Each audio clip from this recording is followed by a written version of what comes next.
बिस्मिल्लाहिर्रहमानिर्रहीम, अस्सलाम वालेकुम नाजरीन। आप देख रहे हैं प्रोग्राम हॉट सीट और मैं हूं हमजा भट्टी।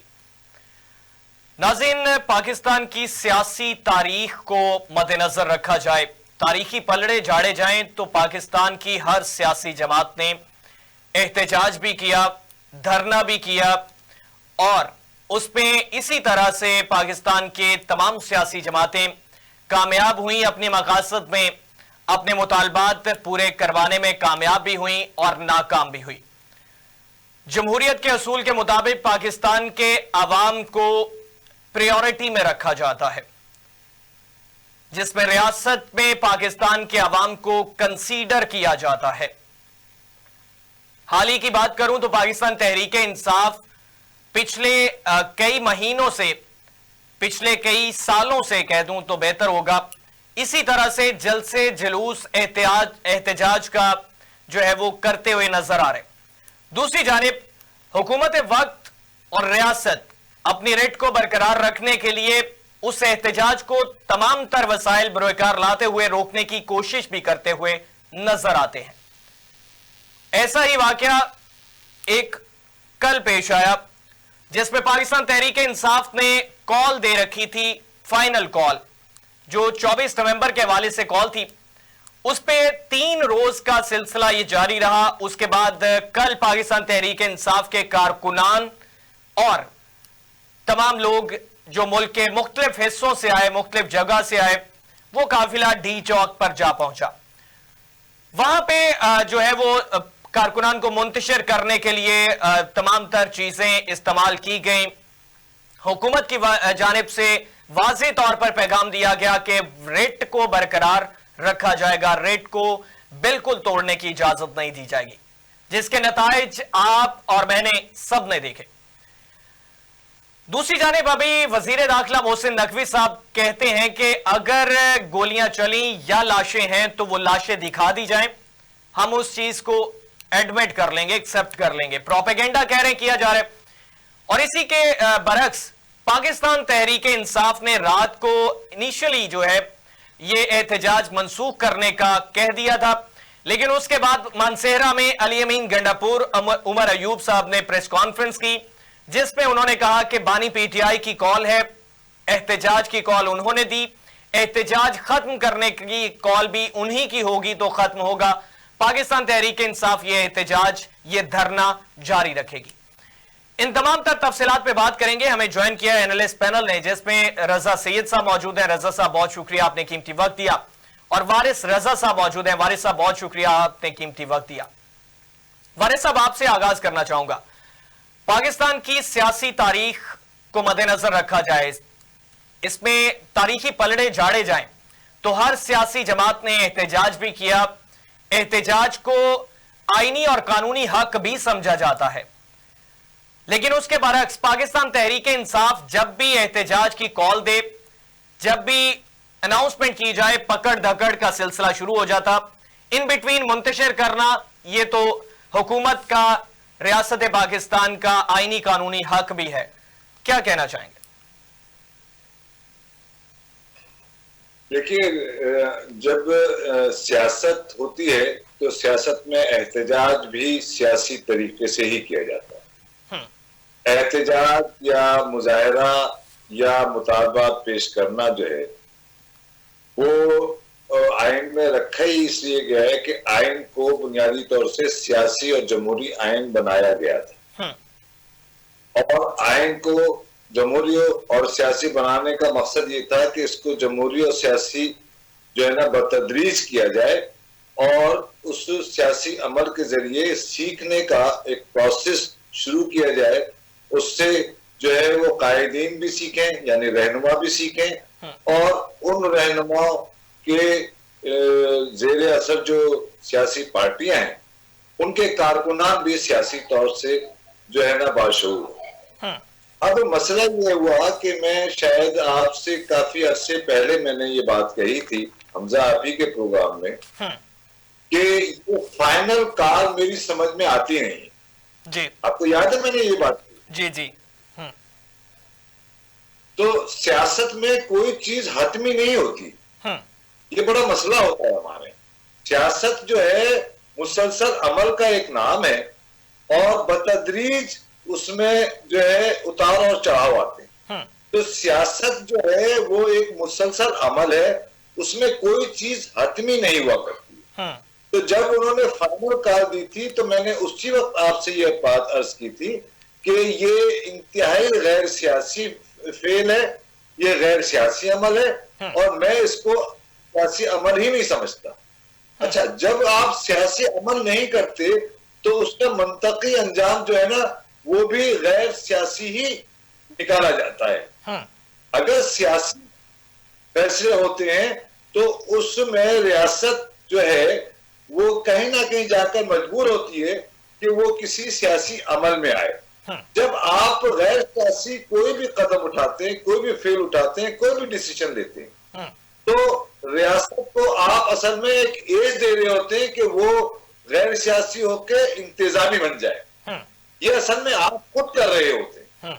ऐसा नहीं है कि रियासत तो देख रही होती है आपके अमल को और उसी के हवाले से रियासत जो है ना अपने इक़दाम करती है या फैसले करती है या कदम उठाती है या आगे पीछे होती है। अब मसला ये है कि मैं एक तवील अरसे से ये बात कह रहा हूं, हमारे पीटीआई के दोस्तों को जो है ना ये बात भाती नहीं है कि लिल्लाह आप पॉलिटिकल बनिए, आप पॉलिटिकल बनिए, आप पॉलिटिक्स कीजिए, 100 मरतबा कीजिए, 100 मरतबा इख्तलाफ कीजिए, लेकिन पॉलिटिक्स कीजिए। बुनियादी तौर से बदकिस्मती से पीटीआई आज के दिन तक पॉलिटिकल जमात नहीं बन सकी है। अब जब आप पॉलिटिकल एक्ट ही नहीं करेंगे तो उसका पॉलिटिकल जवाब भी नहीं दिया जाएगा। पॉलिटिकल जवाब क्या होता है? पॉलिटिकल जवाब ये होता है कि रियासत इंगेज करती है, मुख्तलिफ पॉलिटिकल जमातें आपकी हिमायत में खड़ी हो जाती हैं। यानी आप अंदाजा करें कि जो 6 जमाती इत्तेहाद आपने पोजीशन का बनाया हुआ है। वारिस साहब, वैसे इंगेजमेंट और मैनेजमेंट दो डिफरेंस चीजें हैं। आपने कहा सियासत पॉलिटिकल जमात बनना चाहिए पाकिस्तान तहरीक इंसाफ को। पाकिस्तान तहरीक इंसाफ के लिए सियासत की तारीफ क्या होगी, जरा थोड़ा सा अगर रोशनी डाल दीजिए। हाँ बिल्कुल, सियासत जो है ना देखिए आपस के आपसी मामलात में जो है ना मुशावरत होती है, ठीक है, और जितनी भी पॉलिटिकल चाहे आपका कितना ही मुखालिफ हो, यानी शदीद तरीन मुखालिफ हो, लेकिन उससे भी आपके राब्ते बाहर रहते हैं ताकि किसी भी वक्त अगर उसकी जरूरत हो तो वो आपके सियासी अमल में आपका साथी बन जाए या कम से कम आपका मुखालिफ ना हो, आपके मुखालफत में खड़ा ना हो। ये आपकी टैक्टिक्स और सियासत का हुनर होता है कि आपका कट्टर दुश्मन भी आपके किसी सियासी अमल आप कर रहे अगर और जमहूरी अमल कर रहे और रियासत उसके खिलाफ कोई एक्शन लेती है इंतजामी तौर से, तो वो दुश्मन से दुश्मन तर मुखालिफ आपके साथ खड़ा हो जाए और रियासत से कहे कि ये अमल नहीं होने दूंगा। ये सियासी जमात मेरी मुखालिफ जरूर है लेकिन मैं इसके साथ आपका बेईमाना अमल जो आप कर रहे हैं इंतजामी तौर से ये नहीं होने दूंगा। तो लिहाजा सियासत जो है बुनियादी तौर से इंगेजमेंट और दूसरी जमातों को बर्दाश्त करना, एक मुखालफत को बर्दाश्त करना, इख्तिलाफ राय का एहतराम करना और सियासी वर्करों को सियासी तरीके से तरबियत देकर उनको जो है ना एहतजाज और डेमोन्स्ट्रेशन के लिए यानी उसके तरीके कार बताए जाए। ठीक है, यानी तो किसी भी तरीके से किसी भी सियासी रैली में आ जाए तो वो फिर सियासी अमल नहीं रहता।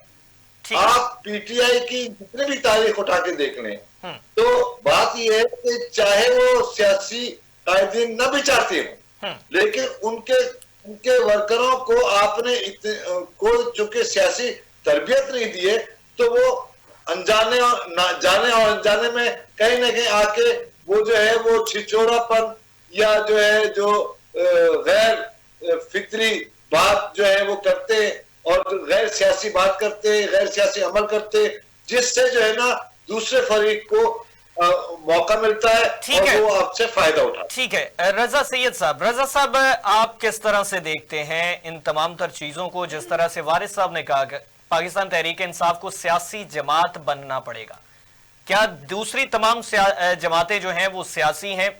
दूसरी चीज, जिस तरह से वारिस साहब ने कहा कि डायलॉग, बातचीत का रास्ता कभी बंद नहीं होना चाहिए। बातचीत का रास्ता किस से किया जाए? जिन पे इल्जामात लगाए जाते हैं कि वही लोग हमारे मुल्क को लूटने वाले हैं, बानी पीटीआई की जानिब से ये कहा जाता है। दूसरी जानिब ऑप्शन उनके पास मुख्तदरा हलकों के साथ डायलॉग का बचता है, उस पे वो आमादा नजर आते हैं। क्या कहना चाहेंगे?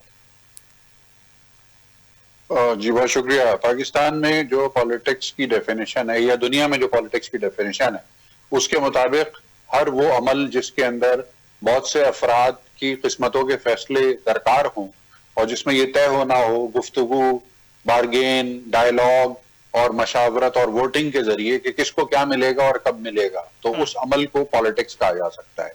इस हिसाब से अगर आप पॉलिटिक्स की डेफिनेशन के हिसाब से देखें तो जरूरी नहीं है कि आप एक रजिस्टर्ड सियासी जमात हो तभी आप पॉलिटिक्स कर सकते हो। पॉलिटिक्स जो है वो ट्रेड यूनियन की सतह पर भी होती है, पॉलिटिक्स घर में भी होती है, खानदान में भी होती है, दफ्तर में भी होती है, वर्क प्लेस में, मोहल्ले में, मोहल्ला कमेटी में भी पॉलिटिक्स होती है। तो पॉलिटिक्स का तो ये है मामला। अच्छा, अब पाकिस्तान तहरीक इंसाफ का जो मामला है वो ये कि पाकिस्तान तहरीक इंसाफ का जो मिजाज है वो उस मिजाज को एक मखसूस नजर से देखा जा सकता है और वो ये कि उनका रिवायती जमहूरी मिजाज नहीं है। यानी एक होती है सियासी जमात और एक होती है जमहूरी सियासी जमात। तो जमहूरी सियासी जमात, आप उस सियासी जमात को कह सकते हैं कि जो जमहूरी जो प्रिंसिपल्स हैं उनको अपहोल्ड करने में यकीन रखती हो या डेमोक्रेटिक क्रेडेंशियल्स के हामी हो, वो जमहूरी सियासी जमात होगी। लेकिन एक ऐसी सियासी जमात जो जमहूरी कल्चर के फरोग की बजाय अपने एजेंडे को ही प्रिवेल करवाने को सियासी हदफ समझती हो, तो उस सियासी जमात को थोड़ा सा अलग निगाह से देखना पड़ेगा आपको। और शायद यही वजह है कि तहरीक इंसाफ को यहाँ पर थोड़ा सा अलग निगाह से देखा जा रहा है। अब उसमें अल्फाज के चुनाव की बात है, गैर जमहूरी भी कहा जा सकता है या जमहूरी जो मिजाज है उससे हटके भी कहा जा सकता है, ये आपकी चॉइस होती है। अच्छा, खान साहब क्योंकि जाहिर है एक पर्सनैलिटी हैं और एक सेलिब्रिटी है, मैं पहले दिन से बात कह रहा हूँ कि वो रिवायती सियासतदान नहीं है बल्कि वो एक खिलाड़ी है, एक स्पोर्ट्समैन है और स्पोर्ट्स के जरिए मशहूर होने वाली एक ऐसी हर दिल अजीज शख्सियत है कि जो पिछले 40-50 साल से पाकिस्तान का हर शहरी जो है उनको जानता है क्रिकेट में दिलचस्पी की वजह से। और बाद में जाहिर है कि जब वो अमली सियासत में उनको लाया गया तो उनके जो भी अतालिक थे उन्होंने इसी बुनियाद पे उनका इंतखाब किया कि ये वो फर्द है कि जिसको पाकिस्तान के अवाम की कबूलियत हासिल है। तो इसलिए इसको अगर सियासत की दौड़ में, अगर इसको पार्लिमानी सियासत की दौड़ में या मुल्की सियासत की दौड़ में अगर इसको दौड़ा दिया जाए तो ये वो घोड़ा है कि जो सबसे आगे निकल जाएगा। तो बहरहाल ये सोच थी और ये सोच 2011 के बाद अमली तौर पर इसने शक्ल भी इख्तियार कर ली वो, और फिर जाहिर है आपने देखा है कि रूज आया और हुकूमत भी बन गई। और इस वक्त भी अगर देखा जाए तो अवामी हिमायत के एतबार से अच्छी खासी यानी लोगों की हमदर्दियां जो हैं वो उनके साथ हैं मुख्तलिफ वजूहात की बिना पे। लेकिन जो जमहूरी रवैये वाला जो मामला है उसमें बहुत से सवालिया निशान हैं जो तहरीक इंसाफ के ऊपर लगते हैं। पहली बात यह कि अब आप बात कर लेते हैं ये पिछले 5 रोज से, मैं क्योंकि इस्लामाबाद का शहरी हूं तो इसलिए बराह रास्त ये 5 दिन जो हैं, 5-6 दिन जो हैं, इसका बिल्डअप और इसका एपी सेंटर और फिर इसका फॉल आउट ये सब हमारे सामने हुआ। तो हमने ये देखा कि 5-6 रोज से हमारा शहर जो है, बल्कि जुड़वा शहर जो है वो आसरे में आ गए और हुकूमती इकदामात ने सबसे पहले तो नाकाबंदी की और हुकूमती इकदामात का जो जवाब था, जब हमने हुकूमती एहलकारों से रब्ता किया तो उन्होंने कहा जी इस्लामाबाद हाई कोर्ट की तरफ से ये वाजे इंस्ट्रक्शंस हैं कि इन तारीखों में इस्लामाबाद में कोई सियासी इज्तिमा नहीं हो सकता और 144 नाफिज है, तो इसलिए 5 या 5 से ज्यादा, 4 या 4 से ज्यादा अफराद का इज्तिमा जो है वो उसकी इजाजत नहीं है। तो हम कंप्लाइंस कर रहे हैं, हम कोर्ट ऑर्डर को फॉलो कर रहे हैं। तो ये बहरहाल एक जवाब था उनका जो हमें मिल गया। उसके बाद फिर हमने देखा कि केपीके की जो हुकूमत है उसकी सरकारी मशीनरी और उनकी नफरी, सरकारी एहलकारों की नफरी की मदद से वजीर आला केपीके जो हैं वो एक खातून के हमरा क़यादत करते हुए आए और उन्होंने जबरदस्ती इस्लामाबाद में दाखिल होने के लिए हर वो हरबा इस्तेमाल किया जो सरकारी मशीनरी और दौस ताकत के जरिए अमली तौर पर किया जा सकता था। और हमने अमलन ये देखा कि हफ्ता और इतवार ये 2 दिन ऐसे थे कि इसके अंदर बजाहिर 2 हुकूमतें आपस में बरसरे पैकार थी। नहीं, ऐसा लग रहा था कि 2 रियासतों की जंग हो रही है। एक रियासत जो कि दारुल हुकूमत जिसके तहत ऑपरेट कर रहा है और दूसरी रियासत जिसके तहत पेशावर की केपीके की हुकूमत ऑपरेट कर रही है। तो हमें 2 रियासती ताकतें एक दूसरे के सामने खड़ी नजर आई, जो कि इंतहाई तकलीफदेह, अफसोसनाक और शर्मनाक मामला था। अगर इसको आप जमहूरियत के तनाजुर में देखें या किसी भी मौजूद मुल्क के उस तनाजुर में देखें। खैर, किस्सा मुख्तसर, वो आ गए, अंदर तक पहुंच गए। डी चौक में पता नहीं क्या ऐसी खास बात थी कि वो डी चौक को हाथ लगाना था, उनको वहां जाके तस्वीर खिंचवानी थी या डी चौक पे जाके उनको कोई तकरीर करनी थी। जो भी ऑब्जेक्टिव था, उस ऑब्जेक्टिव को भी इस हद तक उन्होंने पूरा कर लिया कि वो डी चौक तक पहुंच गए। हालांकि उनके डी चौक तक पहुंचने में कम से कम 5 सरकारी एहलकार, जिसमें पुलिस और रेंजर्स के जवान शामिल हैं, उनकी जान जाया हो गई, मतलब शहीद हो गए, मार दिए गए, मर गए, और वो दे वर लॉस्ट इन एक्शन। तो 5 इंसानों की भेंट चढ़ाने के बाद, अब पता नहीं जो कोई जादू का मामला था या कोई मुझे नहीं पता, मैं नहीं ऐसे अल्फाज किसी के लिए बराबर इस्तेमाल करना चाहता, लेकिन क्योंकि जादू भी है, जादू भी एक कंपोनेंट है सारे मामले के अंदर, तो पता नहीं ये जादू की कोई रिक्वायरमेंट थी कि 5 बेगुनाहों का खून बह जाएगा तो डी चौक तक पहुंचना मुमकिन होगा। वो 5 बेगुनाहों का खून बह गया और वो डी चौक तक जादू पहुंच गया। उसके बाद डी चौक पे सिंगल पॉइंट ऑफ फेलियर जो कल रात उनका हुआ है, वो आप मुझसे सुन लीजिए क्योंकि मैं इस्लामाबाद में मौजूद हूं। उनका सिंगल पॉइंट ऑफ फेलियर, उनका जनरेटर बंद होना था। वो एक जनरेटर अपने साथ लाए हुए थे जिसके तहत उन्होंने साउंड सिस्टम को ऑपरेट किया हुआ था और अपने कंटेनर को बिजली फराहम की हुई थी। उनका वो जनरेटर अल्लाह जाने किसी टेक्निकल फॉल्ट की वजह से या तेल खत्म होने की वजह से जनरेटर बंद हो गया उनका कल शाम को लगभग 5 बजे। और 5 बजे इस्लामाबाद में तकरीबन मगरिब का वक्त हो जाता है, यानी अंधेरा होना शुरू हो जाता है। तो 5 बजे जो उनका जनरेटर बंद हुआ, उसके बाद जनरेटर के साथ साथ तमाम तर स्ट्रीट लाइट्स और तमाम तर दूसरी चीजें भी जो है वो भी हाँ, बिल्कुल बिल्कुल कुदरती तौर पे बंद हो गई। गवर्नमेंट ने बंद की थी, नहीं वो तो गवर्नमेंट ने बंद की थी, इसलिए कि गवर्नमेंट के हिसाब से ये नाजायज इज्तिमा था, गैर कानूनी इज्तिमा था, और गवर्नमेंट को तो इस इज्तिमा को हाईकोर्ट की हिदायत की रोशनी में रोकना और डिस्पर्स करना था। तो गवर्नमेंट ने तो अपनी हिकमत अमली के तहत बिजली बंद की वहां पे, लेकिन उनका जनरेटर जब बंद हुआ तो उनके साथ जो लोग आए हुए थे वो घबराहट और बौखलाहट का शिकार हो गए, इसलिए कि उनका अपने लोगों के साथ जो राब्ता था वो साउंड सिस्टम के जरिए था। यानी वो माइक के ऊपर जाहिर है जो भी हिदायत दे रहे थे वो अपने कारकुनों को, वो मिलना बंद हो गई। तो उससे वहां पर क्योस की सूरत हाल हुई, अंधेरा था, पुलिस भी मौजूद थी, अच्छा मारामारी हो रही थी बाकायदा, इनसे कहते हैं ना आंसू गैस की शेलिंग, लाठी चार्ज, रबर बुलेट्स और धमाके, और मतलब एक जंगी सूरत हाल थी। तो ऐसी सूरत हाल में जो सिंगल पॉइंट ऑफ फेलियर था वो जनरेटर का बंद होना था, जो कि वो अपने साथ लाए थे, और उस जनरेटर के बंद होने से साउंड सिस्टम बंद हुआ। साउंड सिस्टम बंद होने से लोगों के अंदर क्योस फैला, और फिर उसी क्योस के दौरान हमने देखा कि कंटेनर को किसी ने आग लगा दी। किसने लगाई ये राज नहीं खुला। कंटेनर, उनका कंटेनर जो अपने साथ लाए थे उसको आग लगा दी गई। उस आग को देखने के बाद वहां पर और ज्यादा एंजाइटी फैली, मीडिया भी बेचैन हुआ, लोग भी बेचैन हुए। नतीजा भगदड़ मची, और भगदड़ के दौरान ही पता चला कि जो रहनुमा थे उनके या जो लीड कर रहे थे उस सारे मामले को, जिसमें बुशरा साहिबा थी और केपी वो वहां से वो वहां से अपनी गाड़ियों में बैठ के ये जा वो जा हो गए। और उसके बाद फिर जाहिर है कि जिसका जिधर मुंह था वो उधर भाग निकला, और फिर एक बड़े पैमाने पे जो है वो पुलिस और रेंजर्स ने वहां पर भागते हुए लोगों को पकड़ा भी, गिरफ्तारियां भी हुई, और उसके अंदर जाहिर है लोग जख्मी भी हुए और इमलाक को भी नुकसान पहुंचाया। ब्लू एरिया की खूबसूरत जो लोकेशन है उसके ऊपर हरे भरे दरख्तों को आग लगा दी गई, वहां पर मेट्रो स्टेशन पे तोड़ फोड़ कर दी गई। गर्ज ये कि जो कुछ एक मौत कर सकता था वो उन्होंने वहां पे किया। अब हासिल वसूल क्या है सारे मामले का, इस पे बात कर लें तो ज्यादा बेहतर है। इसमें जो पाकिस्तान तहरीक इंसाफ के कारकुनान हैं उनका जिक्र नहीं करना चाहेंगे? पाकिस्तान तहरीक इंसाफ के कारकुनान ये तो आए थे, ये जो गैर कानूनी वहां पर इज्तिमा हुआ था ये पाकिस्तान तहरीक इंसाफ के कारकुनों ही का इज्तिमा था। मतलब हम क्या कोई पॉइंट मिस कर रहे हैं सारी गुफ्तगू में? डी चौक पहुंचने तक का या तस्वीर सेशन का मौका क्यों दिया गया? डी चौक से पहले क्यों नहीं रिट जो है उसको बरकरार रखा गया?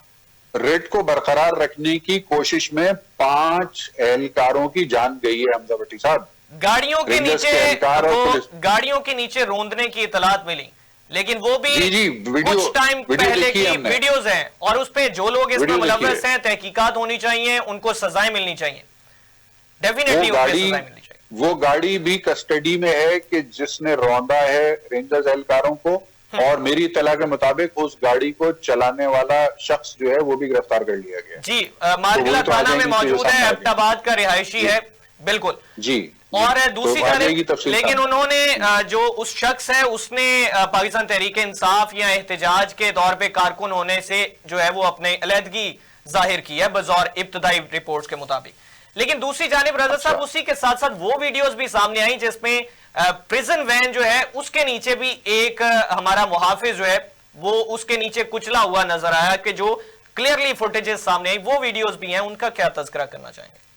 जी बिल्कुल करूंगा। तस्करा ये कि जब कोई गैर कानूनी हमला होता है और उस हमले में इंसानों की सैंक्टिटी और इंसानों की जो इंसानियत है जब वो खत्म हो जाती है, तो वहां पर जिस किस्म की लप्पा डुग्गी होती है, वहां जिस किस्म की खींचातानी होती है और जिस किस्म की हड़बोंग मचती है, उस हड़बोंग में कोई भी महज़िब तरीका जो है ना वो तो कारामद नहीं होता। वहां लोगों को चोटें भी लगती हैं, लोग जख्मी भी होते हैं, और अगर ज्यादा संगीन और ज्यादा खतरनाक किस्म की क्लैश सिचुएशन हो जाए तो जाने भी जाती हैं, जो कि गई हैं। तो इसमें हासिल वसूल क्या हुआ, कौन लोग थे, क्यों उन्होंने इन तारीखों में किसी जादू की फाल निकाली थी किसी जादूगर ने कि इन्हीं तारीखों में चढ़ाई करनी है, क्या था, कुछ लाइन ना लोगों के सामने रखें। तहरीक इंसाफ के हामियों को चाहिए कि वो अपनी क़यादत से पूछें कि क्या हिकमत थी 24 तारीख में, ऐसा क्या था, कौन रिटायर हो रहा था 24 तारीख के एक हफ्ते के बाद कि जिसकी रिटायरमेंट से पहले एक तमाशा लगाना जरूरी था। इसके ऊपर बात होनी चाहिए, अगर हिम्मत है तो करी। ठीक है रजा साहब, मामला सॉर्ट आउट हो गया, हुकूमत ने रिट बरकरार रखी, उसमें पाकिस्तान तहरीक इंसाफ के कारकुनान भी, उनकी कैजुअलिटीज भी सामने आई, उसमें मुहाफिजीन की भी सामने आई। वारिस साहब, जिस तरह से रजा साहब से भी मैंने ये जानने की कोशिश की, जिस तरह से दावे तो किए जा रहे थे कि अटक ब्रिज क्रॉस नहीं करने दिया जाएगा, वहीं पे जो है वो ये नताइज ना भुगतना पड़ते अगर वहीं पे मुंतशिर कर लिया जाता, कारकुनान को वहीं पे रोकने की कोशिश कर ली जाती। रजा साहब ने तज़किरा किया कि फोटोज के लिए कुछ लीडर्स आए, कुछ सीनियर क़यादत आई, तो डी चौक पहुंचने तक का मौका क्यों फराहम किया गया, उससे पहले क्यों नहीं रोकने की कोशिश की गई? देखिए, पहले सबसे पहली बात तो यह है कि हमजा तुमने बहुत अच्छी बात कही, और इसमें सीखने के अमल में मेरे ख्याल में हमारे नाजरीन को जाना चाहिए कि पहले तो हमें ये समझना चाहिए जहां हम रहते हैं कि रियासत की डायनामिक्स क्या है, और जो सियासी वर्ग जो अपने आप को सियासी कहता है, अगर वो रियासत की डायनामिक्स को नहीं समझेगा तो वो कम अज कम सियासत नहीं कर सकता। बदकिस्मती से पीटीआई जो है रियासत की डायनामिक्स और रियासत की कुव्वत को समझने से आज तक कासिर है।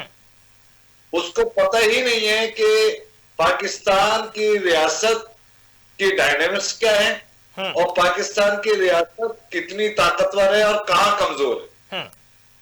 तो जब तक कोई सियासी वर्कर या सियासी रहनुमा रियासत की डायनामिक्स को नहीं समझेगा तो रियासत से वो हमेशा शिकस्त ही खाएगा।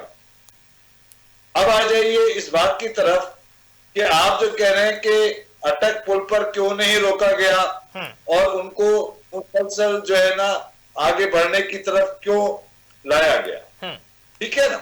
जी जी। अब ये है रियासत का इंतजामी मामला।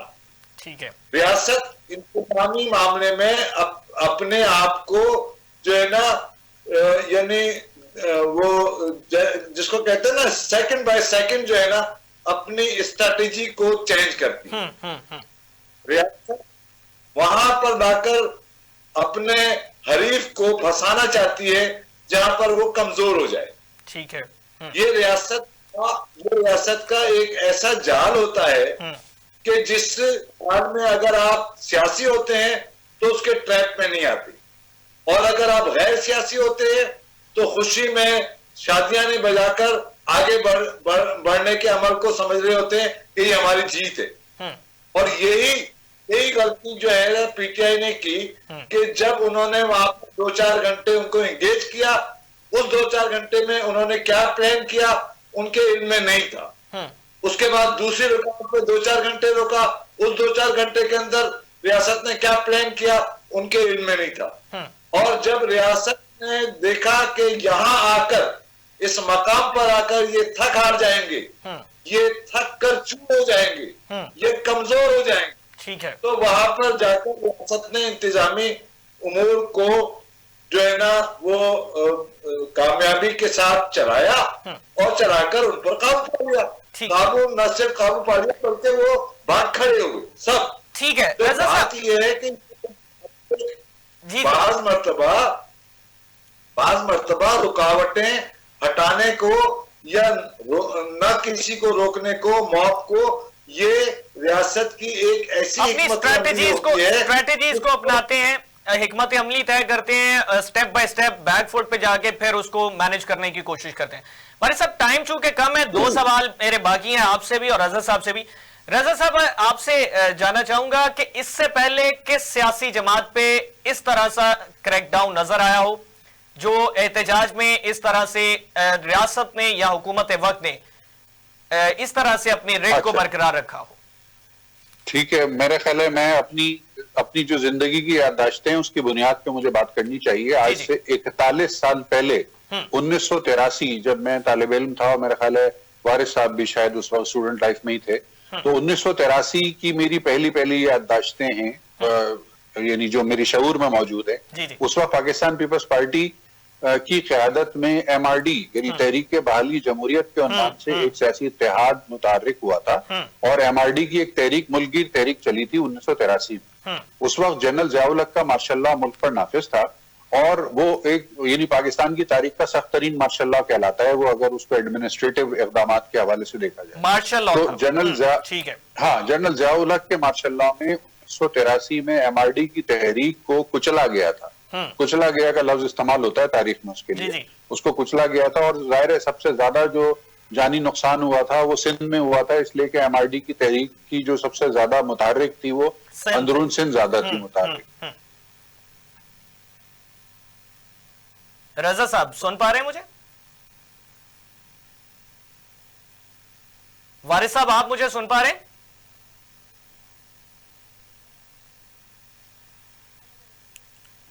नाज़रीन, ये तमाम तर सूरत हाल है जिसमें पाकिस्तान तहरीक इंसाफ की जानिब से एहतजाज किया गया, धरना जो है उसका ऐलान किया गया, डी चौक पर पहुंचे, और दूसरी जानिब हुकूमत की जानिब से और इसमें मुहाफिजीन की जानिब से कारकुनान को मुंतशिर करने के लिए इसमें वज़ीर दाखिला मोहसिन नकवी साहब उन्होंने प्रॉपरली जो है वो प्रेस कॉन्फ्रेंस की। उन्होंने कहा कि कुछ देर में इस्लामाबाद को बिल्कुल खाली करवा लिया जाएगा, डी चौक को क्लियर करवा लिया जाएगा, और बिल्कुल उस पर मोहसिन नकवी साहब, उनकी तमाम तरह हिकमत अमली, मुहाफिजीन, सिक्योरिटी इदारों ने जो है वो ऑपरेशन किया। लगभग 4 घंटे का ये ऑपरेशन जारी रहा जिसमें स्ट्रीट लाइट्स बंद कर दी गई, और उसके बाद पाकिस्तान तहरीक इंसाफ का वहां पे जो कंटेनर था उसको भी आग लग गई, और उसके बाद कुछ मोटर बाइक्स जो थी उनको भी आग लगी। गाड़ियां जो वहां पे मौजूद थी वो भी तोड़फोड़ का शिकार बनी, वो टूटी। उसके बाद वो जगह बिल्कुल खाली करवा ली गई, वो जगह खाली हो गई।